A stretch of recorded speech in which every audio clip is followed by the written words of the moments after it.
untuk model seperti itu, biasanya list-list awal gitu ya. Biasanya kan kalau saya leads magnet yang saya buat, itu sebenarnya database email dan WhatsApp itu nyimpan sekalian. Nah, ketika saya udah mulai mau memflow untuk interaksi, data ini saya ambil, kemudian saya saya kirim pesan satu persatu gitu ke mereka. Salam dulu dan tanya kabar dulu gitu modelnya. Nanti dari sini ketika mereka menjawab, baru kita mulai bisa paham untuk ininya. Namun lagi-lagi datanya, database yang kita akan kelola, yang kita akan olah ini juga kita harus tahu dulu. Contoh misalnya saya punya ebook namanya 10 langkah untuk WhatsApp mengelola WhatsApp CS gitu. Nah, ebook ini ketika ada yang download itu saya sendirikan kategorinya. Begitupun ada yang download tentang Facebook, ada yang download tentang yang lainnya dan modelnya, ada yang website dan sebagainya. Itu saya baca karakteristik dari data mereka gitu. Jadi ketika saya dapat datanya dan saya sudah mulai memflow melakukan alur WhatsApp marketing, itu saya sesuaikan dulu gitu. WhatsApp berarti saya berbicara tentang WhatsApp di situ. Ketika mungkin bagi saya memulai aktivitas interaksi dengan mereka adalah saya nanya kabar mereka, kemudian saya nanya tentang bisnis mereka. Atau juga saya nanya tentang apakah ebook mereka, apakah ebook tersebut yang mereka download itu sudah dipraktekkan atau dibaca gitu, sehingga akan muncul interaksi. Jadi sebenarnya case per case ya tentang bagaimana cara berinteraksi. Yang jelas di awal kita sapa mereka dulu, entah mau selamat pagi atau selamat siang. Nanti ketika ada yang balas itu mulai bisa mengalir dengan sendirinya gitu modelnya. Namun kata kunci utama kalau saya memulai aktivitas berinteraksi dengan mereka itu biasanya salam atau kemudian saya nanya kabar gitu modelnya, atau ketika saya spesifikasi ke list yang saya miliki berdasarkan leads, saya masuk dengan ebook itu. Sudah baca belum ebooknya? Atau misalnya sudah dipraktekkan gimana hasilnya? Jadi ada interaksi yang terjadi. Jadi sebenarnya eksplorasi kita seperti apa sih Om untuk bisa mendapatkan hal itu untuk interaksi intens. Gitu, Mas.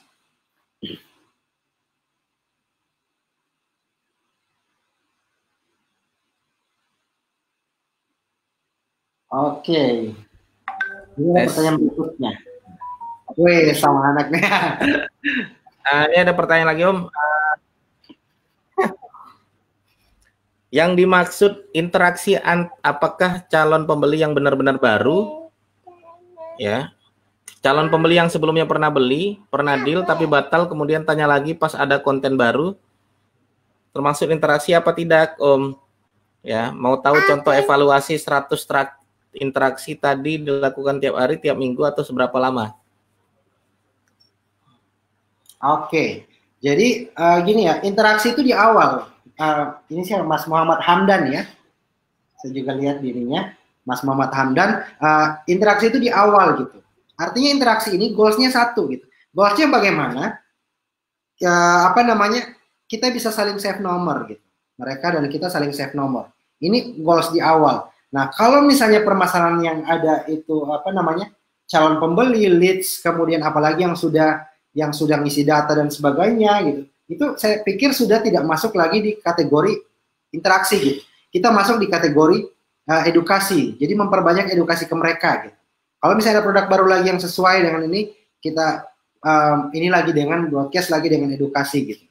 Jadi interaksi intens itu ada di poin awal gitu. Goalnya satu, menciptakan kedekatan sehingga mereka save nomor kita dan kita save nomor mereka.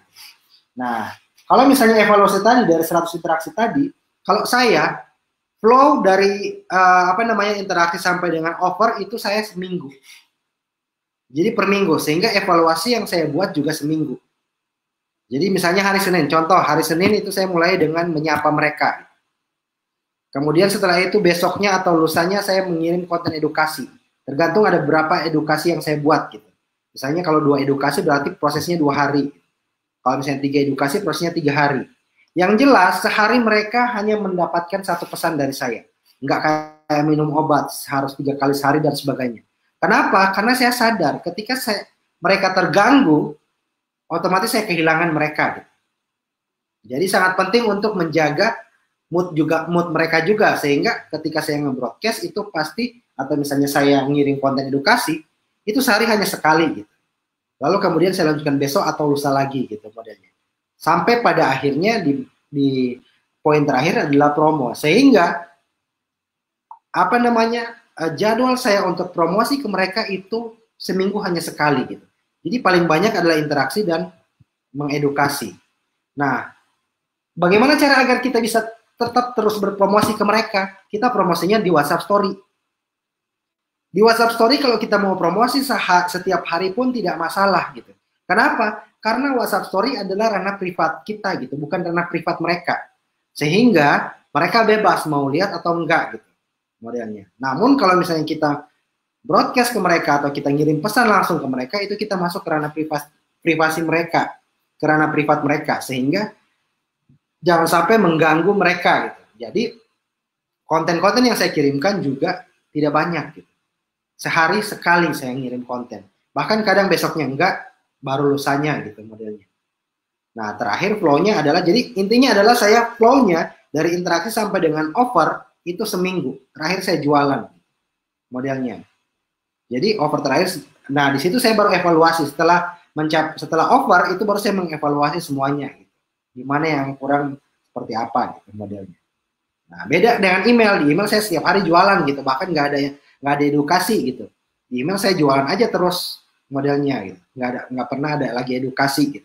Tapi di WhatsApp ini benar-benar harus kita memperhatikan hal tersebut. Mudah-mudahan kejawab ya, Mas Muhammad Hamdan. Oke, kayaknya ada lagi teman-teman yang mau bertanya. Kayaknya udah habis nih, Om Didik.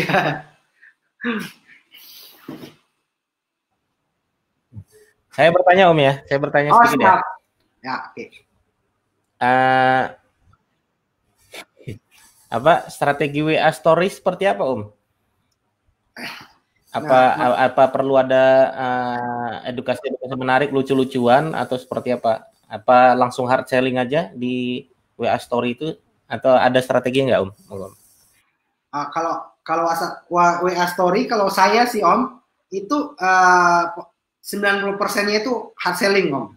Jadi di WhatsApp Story itu karena itu ranahnya kita gitu. Ranahnya kita, jadi dan orang pun juga pasti akan lihat gitu, akan melihat ketika mereka save nomor kita, ini kita save nomor mereka, itu mereka pasti akan lihat. Tinggal dari mereka mau ambil aksi tersebut atau tidak gitu modelnya. Jadi sebenarnya juga kalau dari saya pribadi, closing rate yang saya lakukan di WA Story itu kecil modelnya. Jadi closing rate paling besar ketika misalnya kita masuk ranah privat mereka. Ya, jadi WhatsApp Story itu biasanya saya gunakan juga ketika ingin aware sesuatu ataupun langsung hard selling aja gitu modelnya. Tapi memang tidak, goal saya di WhatsApp Story itu saya tidak terlalu mengharapkan konversinya besar dari WhatsApp Story. Karena selama ini konversi yang paling bagus itu dengan broadcast gitu, ngirim pesan langsung ke mereka. Tinggal cara kita memodelinya seperti apa gitu, modelnya. Meskipun banyak banget yang nonton WhatsApp Story kita, ya kita nggak tahu gitu bagaimana efek ini mereka gitu, apa ya istilahnya ya. Jadi perasaan mereka mungkin atau misalnya apa yang ada di pikiran mereka kita nggak tahu ketika melihat postingan di WhatsApp Story. Tapi kalau kita masuk ke ranah privat mereka, itu kita bisa membuat mereka yang pertama mungkin tidak butuh produk kita, itu jadi butuh. Karena ada interaksi tadi, kemudian kita mengedukasi mereka yang sesuai dengan produk kita. Gitu. Jadi ketika kita promosi, itu ya conversion rate-nya tinggi banget gitu modelnya. Cuma memang tantangannya di situ. Tantangan di WhatsApp adalah ketika kita memaksimalkan WhatsApp marketing, itu adalah banned, blokir dari Facebook.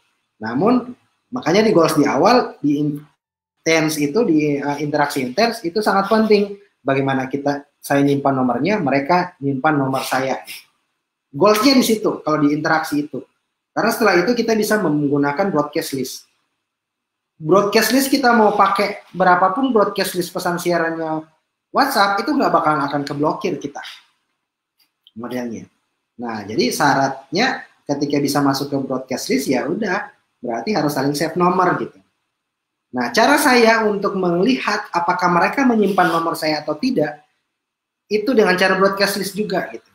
Jadi ketika saya broadcast, kontak yang di saya tersimpan, saya mau ngecek mereka nyimpan nomor kita atau enggak gitu. Ketika saya broadcast, itu ada reportnya. Kalau report centang 2 berarti dia save nomor saya. Tapi kalau reportnya centang 1, itu berarti dia nggak save nomor saya. Bukan permasalahan dibaca atau tidak, terkirim atau tidak.